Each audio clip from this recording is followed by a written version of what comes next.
Hello everybody, welcome back to the vlog. I'm not going to lie to you, today's video is probably going to be a bit heavy. It's most likely going to be one of the most personal videos I've ever actually made.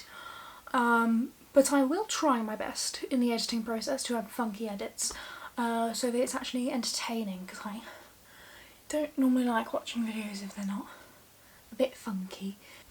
And it is a hard video to talk about, to be honest with you, but because obviously, as you can probably tell from the title, it's about mental health, specifically my mental health, because I just need to talk about it. Mentally, I've never been in a position like this before, and I've been in some bad places, but the bad places were different bad places, and completely different circumstances.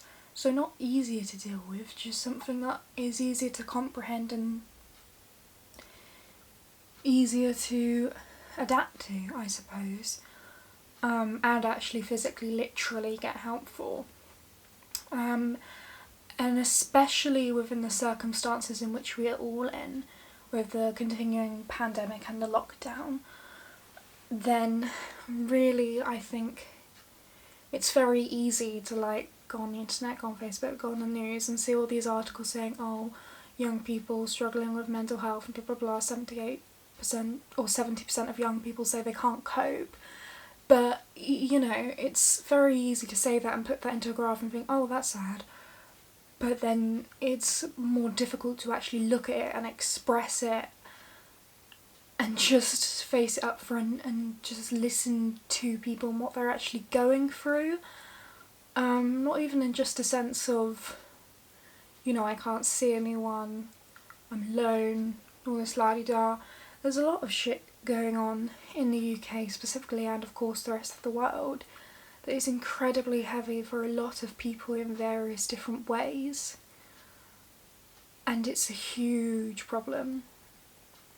And I think problems like that, sometimes you do just need to see the ugly side, and you do just need to talk about it. And this is my channel, this is where I talk about stuff, and I need to talk about it with someone. So, as I said earlier, if you were listening, lighting change. As I said, this is probably going to be one of the most personal videos I've ever made.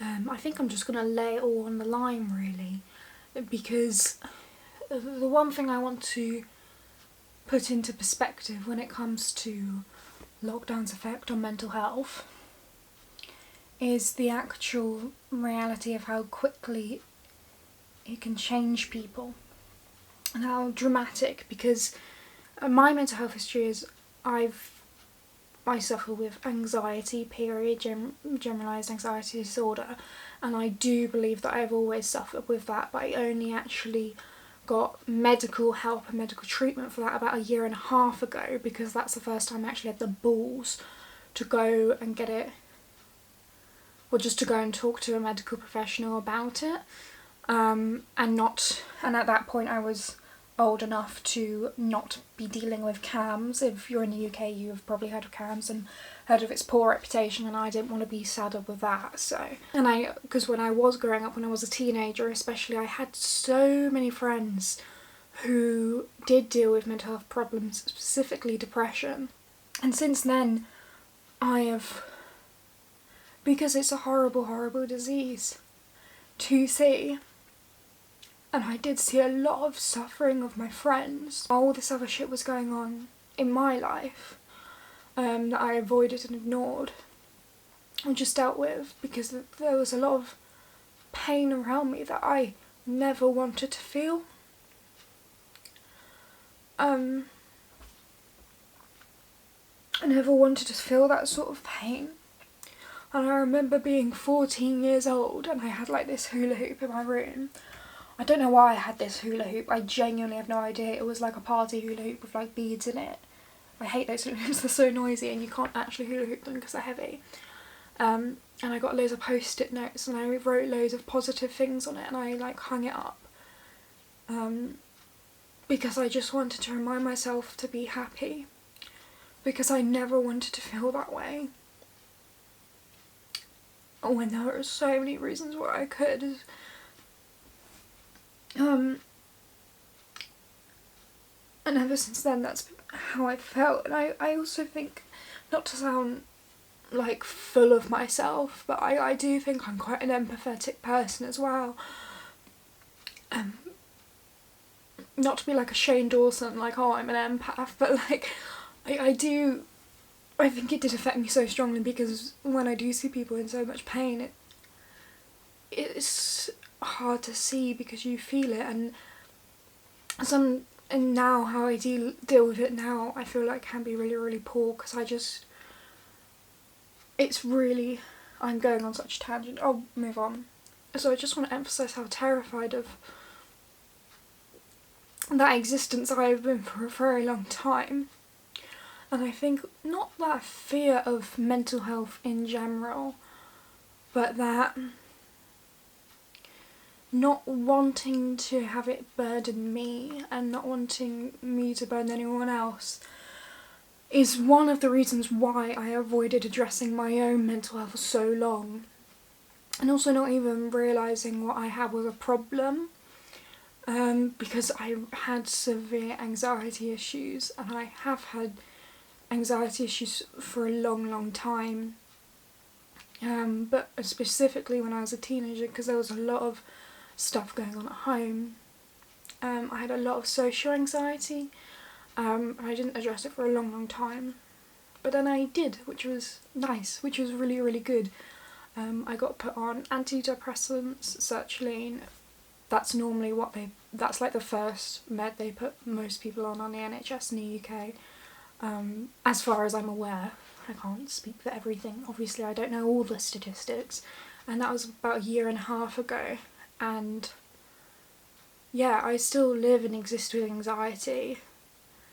And I was so lucky at the time when I got it, because my life was getting really, really good. I was introduced to having so many new friends around me.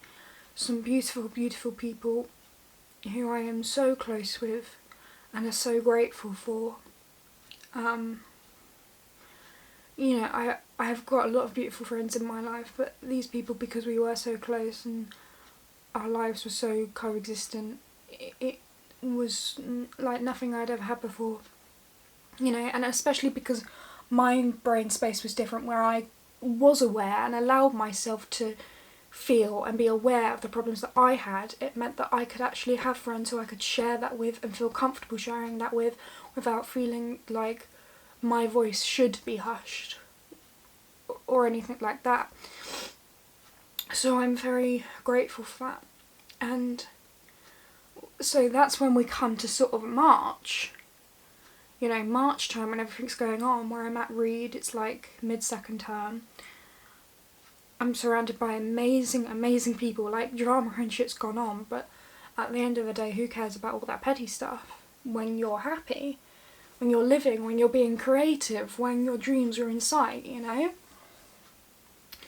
And then, like, it was like a bomb exploded because of the pandemic, and it suddenly all came in perspective, the fact that it wasn't just going to be this casual little terrifying virus thing that was going to last like 2 weeks and not really bother us. It was a huge thing, and that realisation, that massive shadow sort of came over me, and I remember this one point where I was in class at Reed and I was genuinely terrified, because I was like, this is going to be a bad thing. I know it's going to be a very bad thing, and I'm very scared. And I don't want to be this scared. And I don't sound like an arsehole, but like, I was right. So obviously education went online for about a term, which is fine. To be honest with you, the first lockdown, obviously it was summer. And I was still seeing my friends every day online, but like still seeing everyone. I was doing the 75 hard challenge, which is a really good challenge if you like fitness. And I was doing really well, because I was making sure that I stayed positive and I stayed active. And not everyone can do that. You know, I was very lucky where I was because I was already in such a good mental state. It was summer. And I still had a lot of hope, as I think everyone had a lot of hope, you know. We all sort of thought that it would at least be gone by the summer, like full stop period, if not then at least September, if not then at least October. And that wasn't the case. So I do think when you have a lot of hope in your life, you know, you have something to live for. You have something that keeps you going,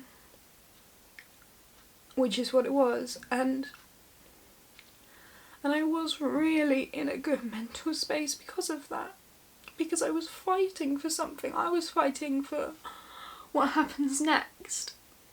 And I did so many beautiful things, as you may have seen if you've kept up with me on social media. You know, I started my company. We made some amazing work. We worked incredibly hard throughout the whole of summer to write that play, to put it together, to rehearse. We worked so hard. I worked so hard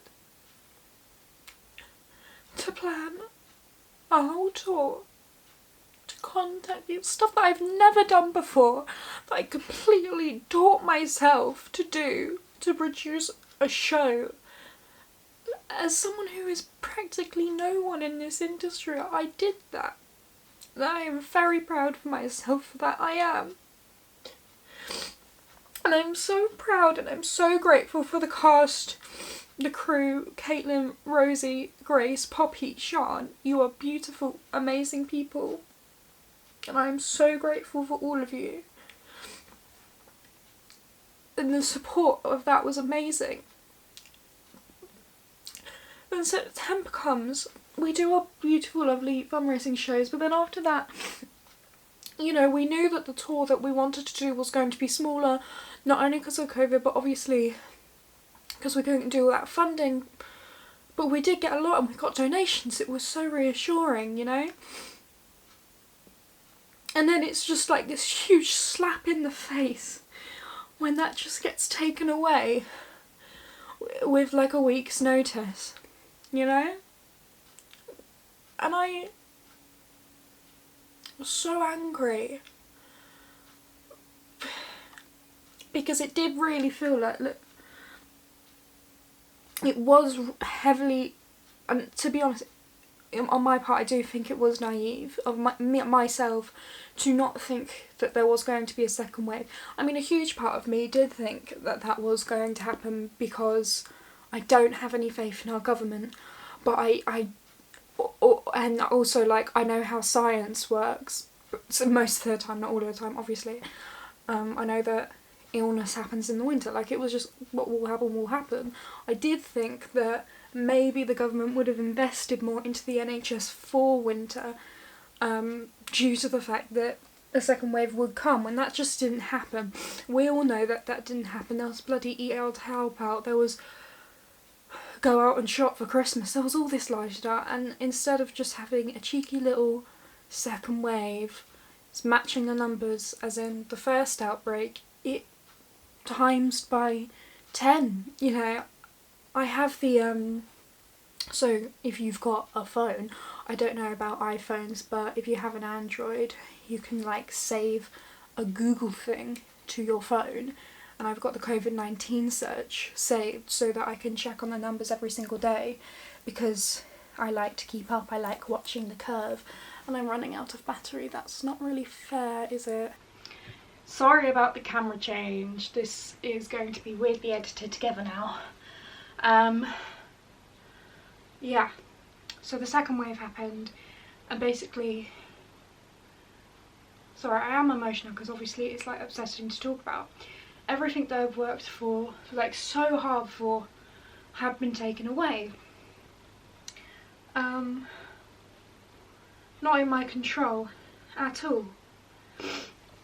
You know, I don't blame anyone for that. I don't hold any anger towards anyone apart from the government, obviously, and anyone who thinks I shouldn't, sorry, I'll get that a shot, anyone who thinks I shouldn't blame the government for that. No, I'm sorry, but you have been indoctrinated by a system that is failing you and lying to you constantly. I moved in with friends in August to a place in London.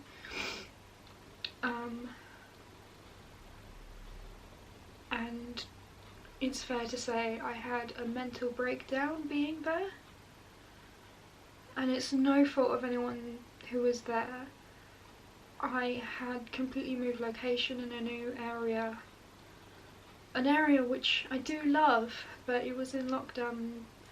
It was like I had no purpose for being there, and it was also not home. I couldn't go out and see anyone or do anything. The only time I was happy was when I was working my club job, which was brilliant, but so on and off, because obviously it was a club job during COVID time, so it was so on and off. But I felt like I had no purpose.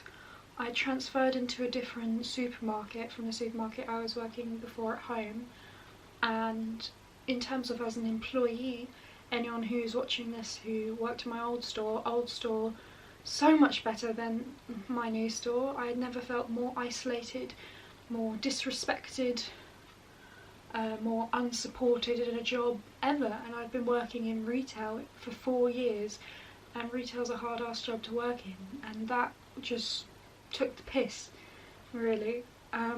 And so I had a mental breakdown. I was crying, I was having a panic attack. I had to call my dad 2 hours before I had a shift on this. I genuinely can't. I think maybe it was November when I moved back. I called him, I was like, I have to get out of here. I'm sorry, I know this is such a rush, but I need to leave. And about maybe a week, 2 weeks later, I can't remember, I went. And this is what I mean if I said earlier, I can't remember, I went from the best mental state I had ever been in my life to the worst. Because that's when shit was going down, that's when shit was being taken away from me in terms of my work. And it was also at that point where I think and I can't say for certain because I don't know and I've not spoken to anyone about it. Well, apart from Sean, if you're watching this, I have spoken to you, Sean, about it. But like anyone professional, I think I developed an eating disorder.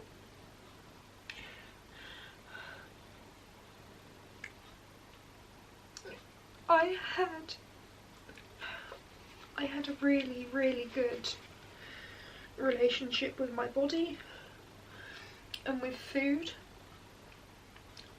I love nutrition, I love food, I love cooking, I love fitness so much. It's a huge, huge passion, and in the past 3 years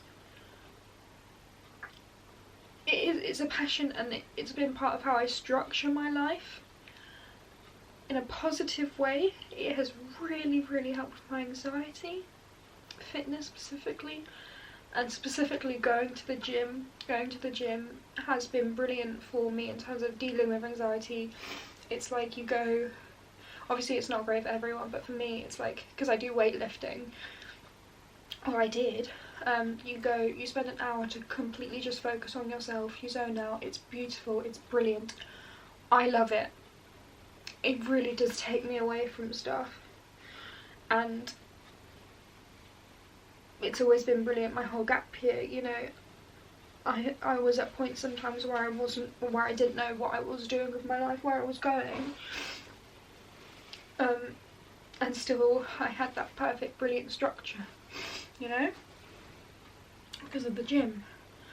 And obviously at that point this year, like, it's been on and off, not having that, and then food, because the environment I was in, sharing with a lot of people, obviously I don't blame them, it's got nothing to do with them, but it was a wildly different environment to what I had been in.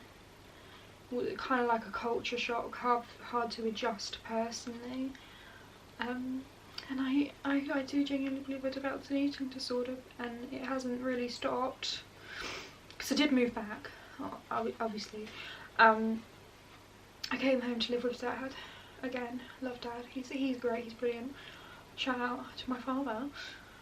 yeah, and I don't know what I would call it. I do think it was binge eating disorder. I wouldn't eat all day, and then I would order like a massive takeaway and eat everything. I wouldn't want to go to the kitchen. I wouldn't want to look at food. I feel really, really guilty after eating a takeaway. And that continued for a while after I came home as well. I thought it would be different when I got home because I'd like know where I was, you know, I'd have my bearings, I know where I stood. I go to the kitchen and I just know shit, you know? And it wasn't the same. I felt really sad. Because I do really enjoy cooking, I love experimenting with food, I love nutrition. It's what I love, it's what I know. But it's like I've just completely lost it. It's like the muscle memory is just gone, and my connection with food that I did have is gone, and now the relationship is just poor. I'm not excited to eat anymore. And I used to really be excited to just have food, and now it's like everything's bland and disappointing. But also at the same time there's a huge binge, and then there's guilt. And I of everything in my life is gone that I have worked so hard for.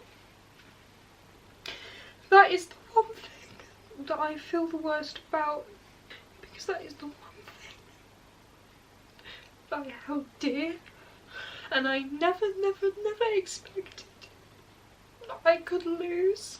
I never thought that a problem with food would be something that I would ever experience in my life. You know, it's not in my family history. I've always had a, not to sound conceited, but I've always had a very good relationship with my body and my food. And I just...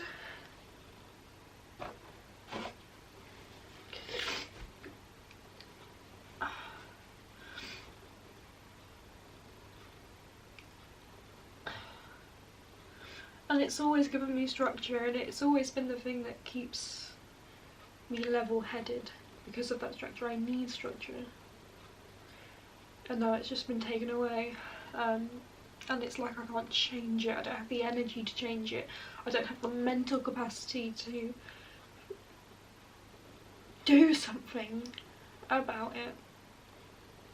And I can't talk about it because and again, I love my dad. My dad's brilliant. My dad is a massively supportive person. He is incredible. I'm so grateful to him. But you know, I feel like when you have a parent, like they can't be your carer, they can't be your counsellor when you're an adult. Obviously when you're a child that's kind of their job, but not always when you're an adult, when you live so close with someone as well. And when you and in these circumstances, in lockdown, when you see them so much, it's very hard to share everything like that with someone. And again, my dad doesn't have the full awareness or the full understanding of mental health. And you know, if you have mental health issues, you're not always comfortable talking about that with your parents. I've always felt good about talking about it with friends. And now we're in the state where I just can't see anyone. And I won't lie, I've always been quite a introverted person. Not necessarily unsociable, just, you know, I like spending time with like less than 3 people at a time, please. Otherwise I get a bit overwhelmed. Although I do like a party. Yeah, and it's not even a case of like I can't see anyone, but I mean people are busy. People, obviously a lot of my friends live elsewhere now because of people going to drama school and all this la-di-da, which is brilliant. I'm happy for them. And I love that, I really do, and I love speaking to them and seeing them when I can. It is such a different thing being on a Zoom call or a phone call or a Snapchat to someone than it is to just be in their presence and to be able to do this, to talk openly and to talk freely and just cry. It is such a different thing. And yeah, it's a huge struggle, and it's not even like I feel isolated, it is just like I just feel sort of lost. The space I'm in I'm very happy with, and I feel comfortable, and I feel at home, and I feel safe, which is good. My anxiety has not been off the rails, which is really good. I think my anxiety is pretty much in check. The only thing where my anxiety has gone a bit weird is the fact that I keep on having really terrifying dreams, but apparently that's a big thing, and a sense of tickiness inside and restlessness that I can't control but also feel numb to. I'm not like all over the place having panic attacks because I'm at home, and I feel safe here, which is lovely. But then there's the depression. Yeah, not to self-diagnose, I know everyone on the internet hates that, but I do feel like people do know their own brains, and I would argue that I am going through some kind of depression. Sorry if it's not diagnosed and people are mad that I'm calling it that, but that is what I'm going through. What point in the timeline did I get to? Yeah, so I got to like September, November, whole life's been taken away from me, lol. There was the November lockdown, where I was very upset about because I had moved home and I didn't have a solid job. So, because I had to leave my job in the shop, I couldn't just transfer again. And also, I didn't actually want to, because retail, and especially working in that store, is part of the fact that it drove me to a breakdown, so I didn't want to just go back to it because that wouldn't have been safe. For anyone who's wondering, I did really try very hard to get a different job in London, but if you've seen the issues with employment recently because of the pandemic, you know it's incredibly hard to get a job right now. Not only are there very few about, but if you are applying to say one job at Tesco, there's also 500 other applicants, because those 500 other applicants have been made redundant for a job, and therefore they're, for one, extremely overqualified for this Tesco's job, but they can't work anywhere else, which is, you know, fair play. So you're in a huge rat race basically to be a wage slave. So I decided not to go for that, because I did also have my club job, which I really enjoy, where I was making a very good amount of money, but that was taken away. And in the November lockdown, it wasn't really a real lockdown. Like, I could go to the gym. I think I could, I don't know, could I go to the gym in that lockdown? Well, you could go to the shops, I can't remember about the gym. Yeah, schools were still open. It wasn't a real lockdown, it was like a fake lockdown. But I was just kind of getting on with it. Then December came, I was very happy. For most of it, I could go to the gym. I worked like a week in the club and it was brilliant. But then the club had to close down, and I was really sad about that. I was basically mourning because I made a lot of money that week, and then I thought I was going to make loads more money the next week. Then I wasn't, because it got closed down. Even though it wasn't running illegally at all. Anyway, besides the point. Yeah, December happened. I was really sad. Disappointments just kept coming.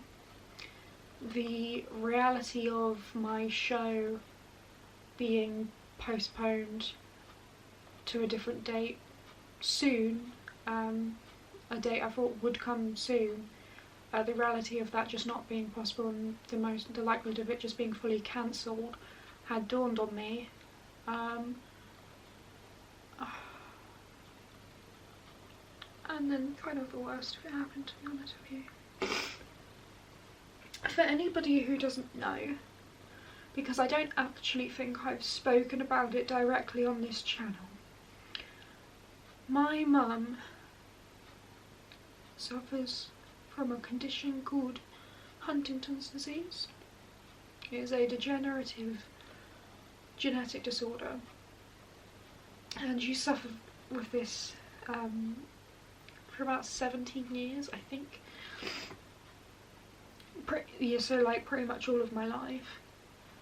And maybe 4 or 5 years ago, because of how poor her condition had become, there was absolutely no way that my dad, who did still have to work full time, myself, a teenage child, could take care of her full time.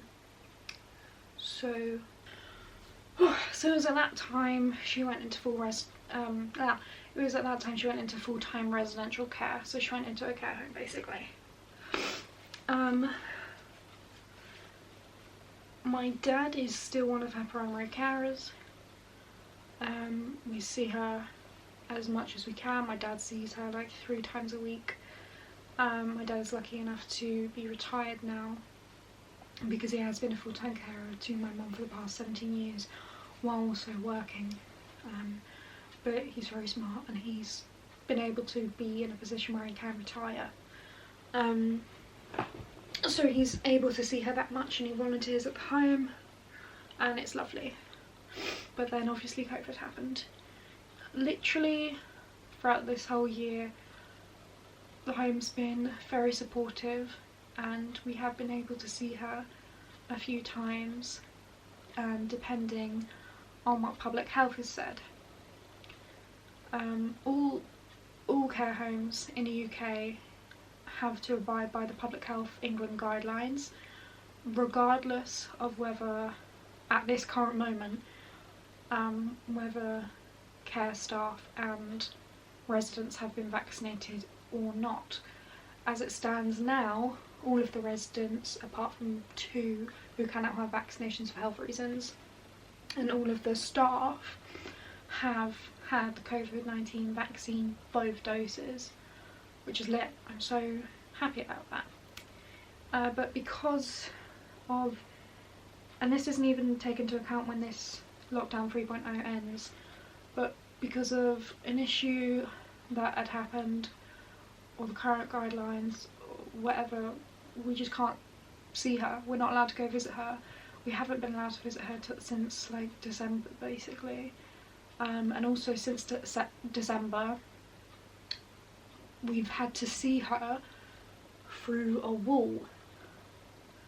So basically what they have at home is like, they made this one room into 2 separate rooms by installing a wall with a door and a plastic window with a microphone, like a visiting thing in prison. So when we visit my mum, we get an hour slot and we get to see her as if she were a prisoner, and I think that's quite demeaning to my mum because she doesn't necessarily comprehend what's going on. She can't talk, you know, she can't move. She just gets guided around, and what we speak to her through a microphone is kind of sick, really. And there isn't... You get tested before you go into the home, by the way, if anyone was wondering. You don't go into the rest of the home, you don't see anyone else, you just see someone behind a plastic screen. And it's horrible. It is so horrible. And it was so sad as well because we thought that we were going to see my mum on Boxing Day. Because you know how, I don't know, if you live in the UK, you know how they like change the rules like a week before Christmas about what you can and can't do at Christmas. Well, our understanding was that we were able to take Mum out of the home and bring her here, and she would hang out with us on Boxing Day. We couldn't do Christmas Day for some organisational reason, I cannot really remember. But we were going to have our Christmas Day on Boxing Day, she was going to come here and we were going to have a good laugh. But then because of the changes that couldn't happen, if we wanted to see her we would have to book a visiting session on Christmas Day or Boxing Day, but because that was our plans and then it was sudden changes, we couldn't get a slot to go see her because people who were going to visit the home anyway for Christmas had already filled out all the slots. So I had to then see her the next Monday, which is fine, like that's not the home's fault or whatever. But yeah, it was like 11 o'clock in the morning, maybe the 27th, I can't really remember, behind this bloody, she's in this other room, she's in the plastic cell, and she's asleep, which is fine. That's not my mum's fault, that's just what it is. And we couldn't wake her. We just sat in this room for an hour, me and my dad, looking at my mum behind this glass screen like she's some kind of animal at a zoo, and I don't like zoos anyway, so... And I was just so angry. And I was so sad. Because it wasn't even she was asleep, it wasn't the fact that if I was talking to her she would hear me. So I could touch her and she's there and she is dying. Because she's not allowed to speak to her family, she's not allowed to know that she is loved. And we don't know how long she has left, regardless of the COVID situation or not, because that disease will kill you if you don't get stimulated, you know? And we just can't see her. And since then, it's been, I think there's 11 days now that we may be allowed to see her again.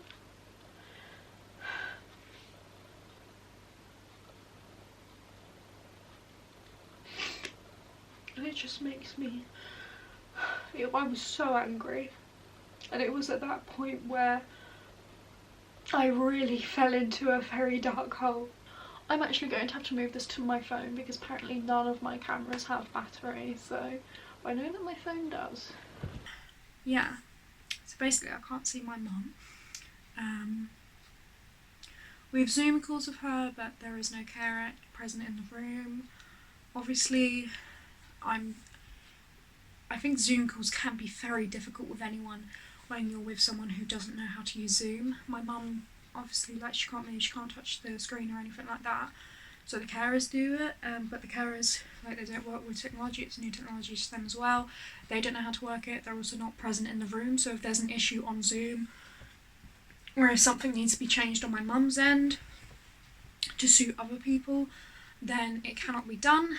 And I've been using Zoom now for a year solidly because of classes and all this, and it can sometimes get very frustrating when you're with people who don't know how to use technology.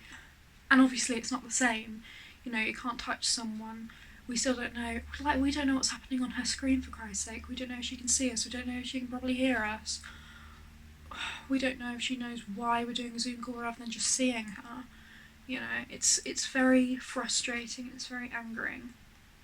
I miss her, and I see how much it's hurting the rest of my family, the rest of people who love her, which hurts. I think that hurts me more, because again, I love my family, but I am a very open person. I like to lay it all out there because that's just how I deal with my shit. I think some members of my family deal with things differently to me, and they don't like always being open and talking about their emotions, which is, you know, fine. Or they'll do it with people that won't do it with me, which is fine, again, that's fine, but I don't like seeing people hurt. Especially when it is something to do that we share, you know?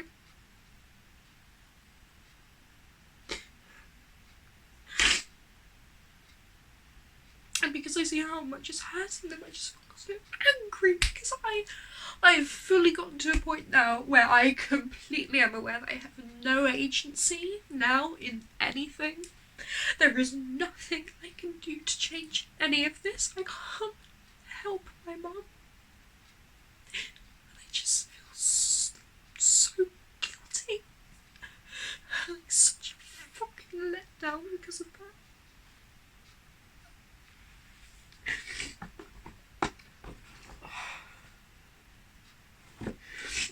And the biggest emotion is just anger and frustration and disappointment, and it's a shit thing to feel once a week when you're in a Zoom call with your mum who you know realistically is dying, and you just want her to feel loved, and you want her to feel that everything's going to be okay, and you want her to think that you're at least happy and you're happy to see her. But at the same time, knowing that that's something that you just can't do, because you can't pretend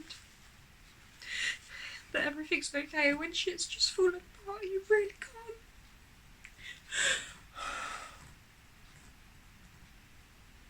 So at that point I fell into quite a big hole. And I'm still there.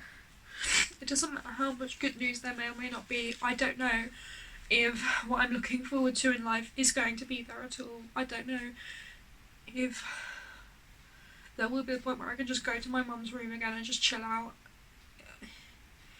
I don't know if I'm going to be able to go to Edinburgh next summer and do a show. That really just seems like such a fucking fever dream.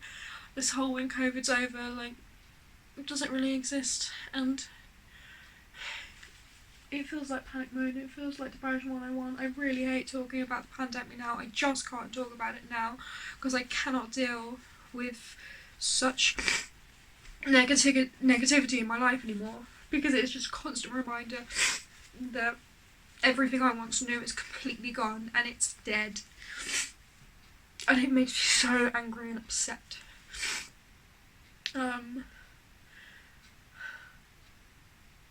And it sucks. And it's bad for me and it's bad for everyone. And it's just so annoying. Because it's a global pandemic. But I'm sorry, but the government has just completely ruined hundreds of thousands of people's lives. And they've torn it apart. And they've killed people. And they've made people ill. And again, if you don't think that's the government's fault, you've been indoctrinated and you're stupid. I'm sorry, but that's just the case. And if you can't see the pain that these people have caused and the responsibility they've failed to take, then you, my friend, are a lucky, lucky guy.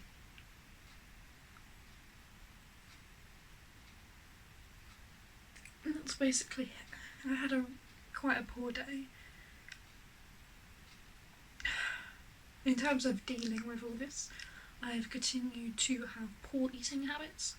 I'm trying to work out again because I do really enjoy working out, but I love going to the gym. When I say I enjoy working out, I enjoy going to the gym. I enjoy weightlifting. I don't enjoy working out outside. I really don't, especially not now because obviously it's cold. I really hate working out in my bedroom. I sometimes do yoga, but to be honest, it bores me. And also, if I'm in my room, there's so many distractions. I've just had the telly on, And one of the good parts about going to the gym is the fact that we don't have that.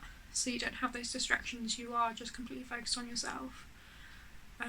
Whereas when I'm here on my own, I cannot avoid distractions. I don't like having silence, ever. I kind of hate it. Like, I literally fall asleep to YouTube videos. Not necessarily listening, but just having something on in the background. So I hate working at home. I don't have any deadlines for anything anymore, which sucks. There's nothing to work towards right now.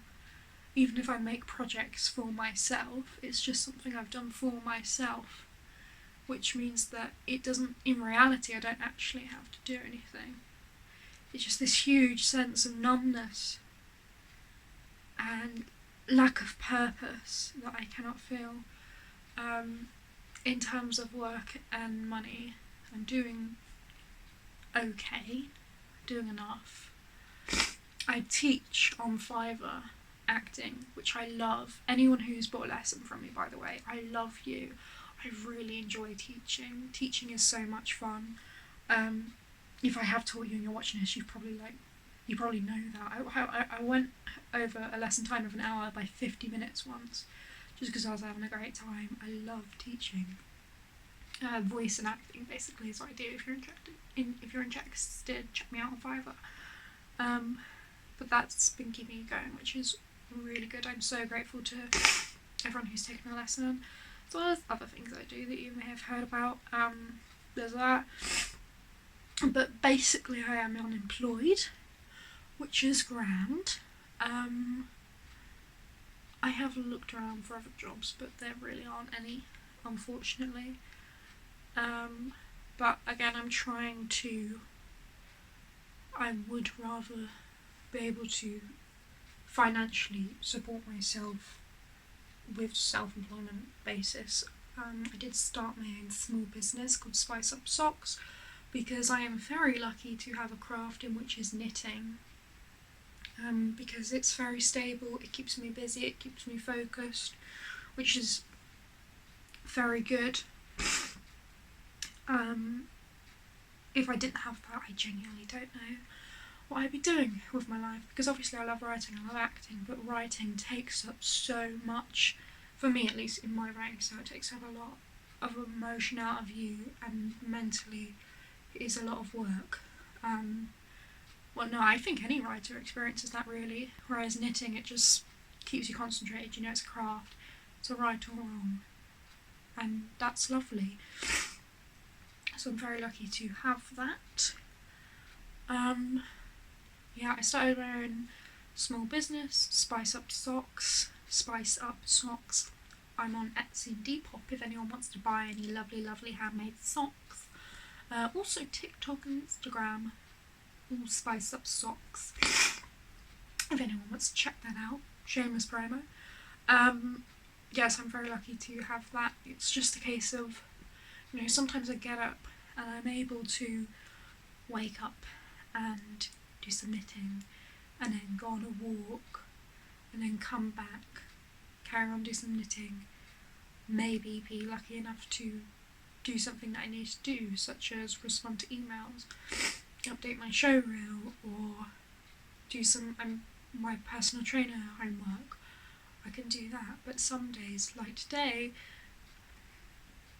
just numb, and that sucks. I never thought I'd be able to feel that way. In spite of everything that I have been through, I never thought I could be that way. I've always had this screaming, crying on the floor, ripping my hair out, crying in front of the mirror while listening to Hopeless from Halsey, non-ironically, just completely sad. And, you know, I've bounced back from that like a motherfucker, but numbness and just complete dread, you know, that's very new to me, and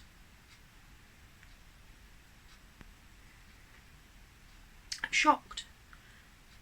But I'm grateful for this video. I'm grateful that I do feel in myself I have enough strength to put this out there, because writing poetry as well, if you've ever read any of my sad poems, being able to voice something or write something and then put it out, that is a cathartic experience. That is an experience where it feels like a weight is off your shoulders, not just because you've put it out here in this space, but when it's, say, on the internet, when it's in public, it's completely out. You've not pushed it away, but you've pushed it into the open, into the air, which is refreshing. It comes off of you, and that's really nice. You know, I don't expect anyone to come to my aid for this video. Like, no, I don't feel like I necessarily need it, no offence. I mean, I probably do need some help. We all need some help. But I don't know, I hope anyone who watches this and is feeling how I do knows that they're really not alone. You're really not. And I know how much it feels so fucking awful. I'm here. I love you. I have so much love for everyone right now. Everyone who is just going through the worst. I love you. So much. And we need each other. I need you. Sorry if that sounds wanky as hell, but true tea. And I miss everyone so much. I miss making videos so much. If anyone is still watching my channel, I miss you. I love you. Yeah. So I think that's where I'm going to end the video. I did say I would do some funky editing, but I do feel like I've cried a lot in this video, and I feel like it will be a bit weird to do funky editing on that. I'm going to have to edit this like tomorrow, because like otherwise I just never will, and then all my cameras will be filled with will not have memory space. So yeah, to everyone who does watch me on YouTube, because I do have a very loyal and supportive group of people who watch my videos, thank you so much for doing that, and all the support that individuals have given me over the years with everything that I do in terms of drama school stuff and all this la-di-da. Even though it's a really small following, I appreciate it so much. You people are lovely, and I want to meet all of you and just hug you and just tell you how lovely you are, because you are. YouTube for me has always been a safe space and a beautiful space. And I love it. I don't necessarily love what it is today. I don't think anyone does. But, you know, I love you guys. And just thank you for being there for me. It really means so much. Yeah. So, yeah, I really hope you're okay. If you want to hear more from me, you can follow me on Instagram and TikTok. Please do follow me on TikTok. I do actually share a lot on there now, although I am running out of TikTok ideas. It's so hard to be creative when you're just numb. But yeah, doing my best. Yeah, follow me on there. Check out my new brand, Spice Up Socks. Here's an example of a sock that will be coming soon. And have a lovely, beautiful day. Seriously, so much love to you. Thank you for watching this video if you've got this far. I doubt any of you did, but if you did, sexy. And just thank you for giving me this platform and making me feel safe enough to talk about this publicly. Because I wouldn't have done this a year ago. I wouldn't have done this 5 years ago. I wouldn't have done this 2 months ago, but I'm doing it now. Some would argue because I'm desperate. Some would argue because what else is there to do? But yeah, I am super grateful. Yeah, and I miss the world. I miss the world so much. And I want to come back.